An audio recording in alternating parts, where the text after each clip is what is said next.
Lucan by M.D. Archer, Chapter 1. I wake up feeling weird. Today I turned 19, but so what? It's hardly a milestone. I rub my eyes, encouraging my blurry surroundings to come into focus. I'm upside down, sprawled across the bed in a state of dishevelment that suggests a nocturnal wrestling match. But this is normal. I roll over, my inexplicably sore muscles sending little darts of complaint, and I prop myself up to look around my room. Clothes take up every available surface and spill out of the laundry hamper next to the door. Books are all jumbled in a disorganized mess on the bookshelf, and my desk is cluttered, but again, this is normal. So, if everything seems the same, why does it feel so different? Finally, I shrug. The delicious aroma of bacon is wafting into my nostrils, signaling that events of interest are taking place downstairs. I inhale deeply, smiling in anticipation, until I realize this isn't normal. I sit upright, completely alert. It isn't cooking bacon that I can smell. It's raw bacon, sitting on the kitchen counter downstairs. What the hell? How could I possibly be able to smell that? No, I shake my head. I must still be half asleep. My phone beeps. It's a text from Chris wishing me a happy birthday, but more exciting is that there is also a message from Piper, who I haven't spoken to in nearly 2 months. Last year we wouldn't have gone 2 hours without texting, but things change after high school. Just as I sit up, preparing to get out of bed, my bedroom door opens a few inches and with a hand holding a packet of brightly colored gumballs appears. I grin. The door opens wider and Dad's head appears. "Happy Gumball Day!" Dad smiles as he steps inside my room. "Or are you getting a little too old for this?" He looks uncertain. Nope. Ignoring my aching muscles, I pull myself out of the bed and cross the room to hug Dad.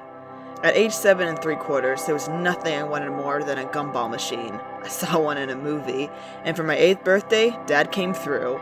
He found a small one that dispensed actual gumballs for $1 apiece, and I was the star of elementary school. Since then, Dad has bought me a birthday refill pack every year, and I do my best part by managing, with willpower that is absent from every other area in my life, to make the gumballs last all year.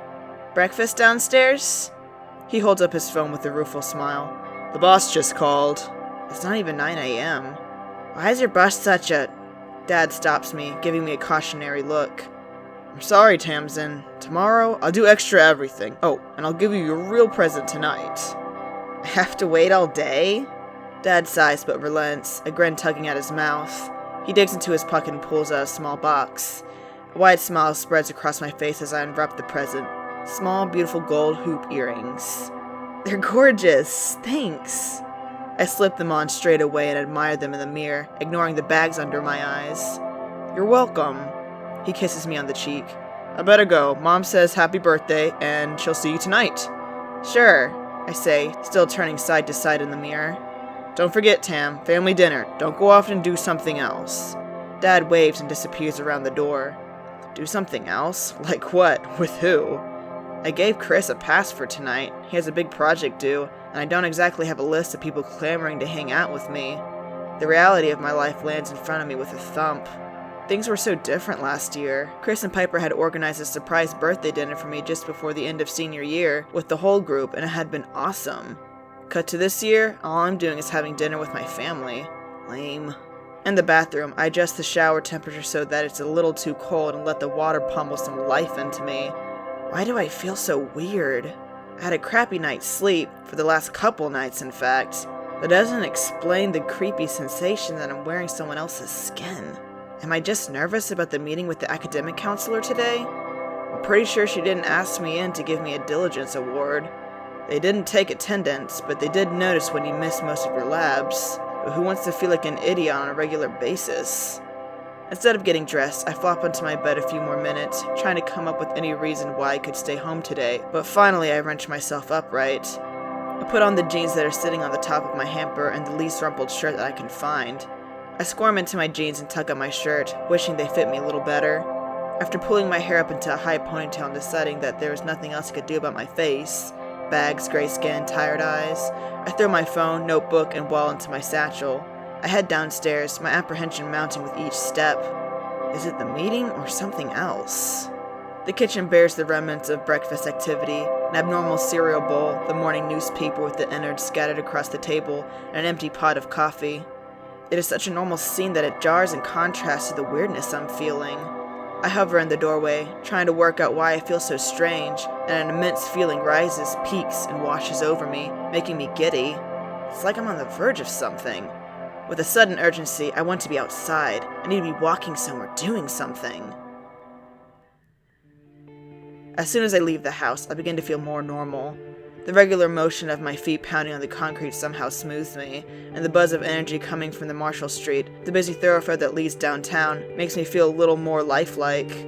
Even on a weekday, when most people would already be at work, it's a hive of activity. I flick my eyes where the Lakeview Hills rise up behind the city, today seeming to loom larger than normal. I have a strong urge to hike up to the summit, but I can't, I'll be late. Plus, I'd probably have a stroke. No, what I need is caffeine. A couple of minutes later, I exit the corner store, sipping from this supersized energy drink, and when a piercing shriek cuts through the air, I turn. In a lurid surround sound, slow-motion detail, a baby stroller, jolted free of its braking mechanism, is rolling down on the incline from a bookstore about 10 feet away, gathering momentum as it careens across the sidewalk. I blink. A silver Suzuki Jeep is barreling up the road, directly behind the baby stroller, which is now hurtling over the curb. Time has slowed down, but I exist in a bubble of normal speed. I dash forward, reach out, grab the handle, and yank it towards me as the Jeep front bumper screeches past, missing the baby stroller by inches. The wail of the baby is audible over the horns and the panicked breathing of its mother, who is already at my arm. Oh my god! Oh my god! Late 30s, hair in an immaculate side braid, her makeup is unable to hide the unnatural shade of gray she has turned. How did you do that? How did you move so fast? I thought... Her breath is coming in short, sharp gasps. You should sit down. Or something. Woman strides out of the coffee shop behind us. I'm a nurse, she barks. We lock eyes. She gives me a dismissive once-over and then takes charge, taking the woman's pulse and checking her eyes. My shoulders sag. She knows what she's doing. She bustles the woman back into the coffee shop. Let's get you some tea. The small crowd surrounding us drifts off, resuming their morning activities. I remain where I am, my heart still racing. Finally, I take a step, and then another. Adrenaline still coursing through my body, I start to smile. So what if that bossy lady took over? It was me who saved that kid. And it was kind of awesome. Inside the lecture hall, I settle into my seat, impressed with myself. I'm here at my anatomy lecture, on time, pen in hand, notebook in front of me, doing my best to concentrate. Today we'll go through all the muscles in the hand, the professor intones as she paces the front of the hall. Already I'm bored. I widen and then squint my eyes, but it doesn't help me focus. I try to concentrate, but the words are meaningless and just a blur together. How am I going to remember all these tiny specific details about these minutely different pieces of human anatomy? And who cares? I look around the lecture hall to see if anyone else shares my sentiment. There's gotta be at least another couple of people who aren't into this. Other people who are agnostic about life. We could be kindred spirits, 90s slackers, moping around, being apathetic but looking cool while we do it, drinking caffeinated beverages out of obscenely large soda cups. But all I see around me are bright, alert eyes and keen faces.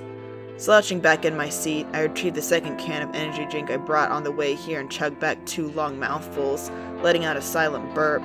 Fortified, I push myself up straighter and renew my attention toward the front of the lecture hall.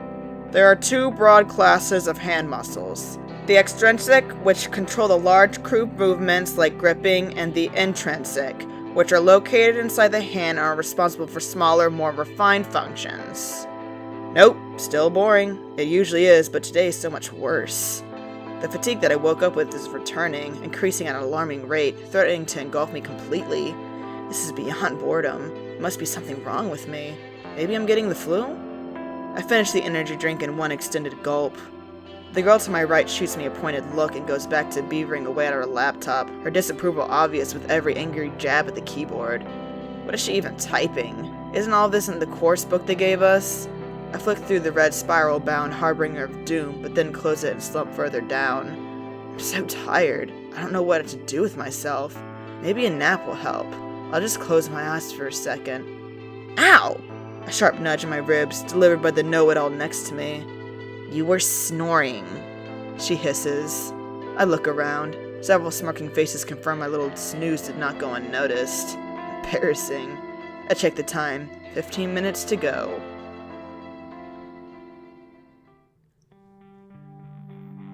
The academic counselor greets me with a smile, lets me get comfortable, and then drops the bombshell.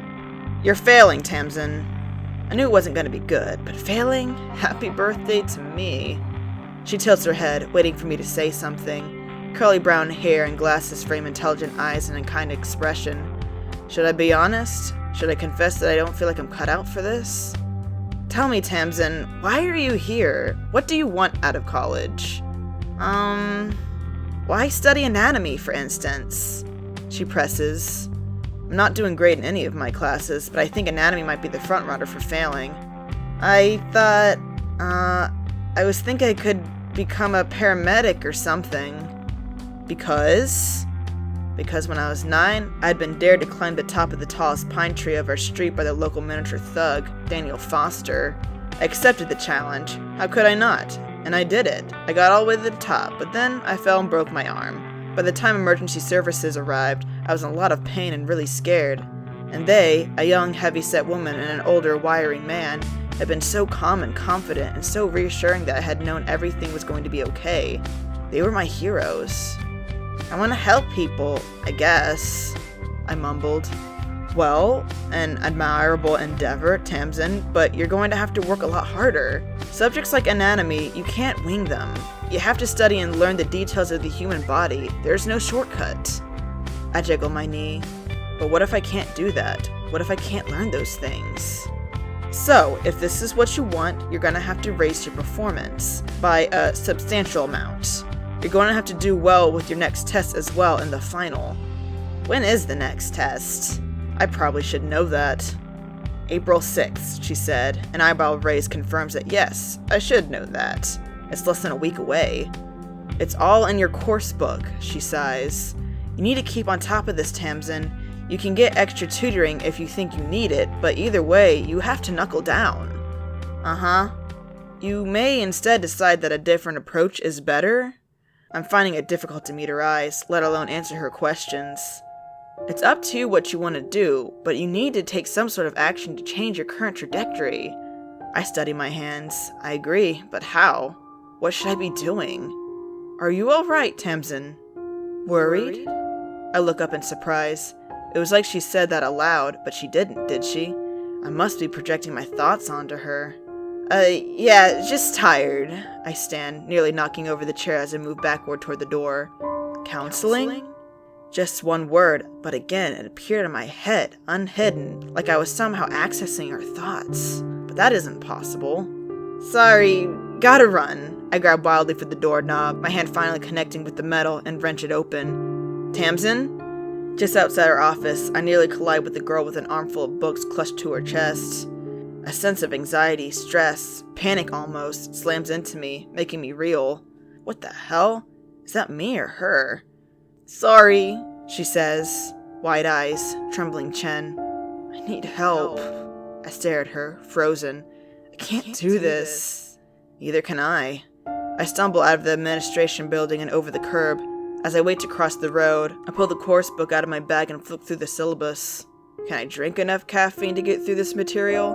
Can I stop worrying about why I'm so tired and why everything is so weird and just focus on studying for a few days?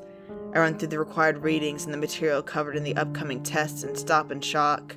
I have 11 chapters to go through. Who am I kidding?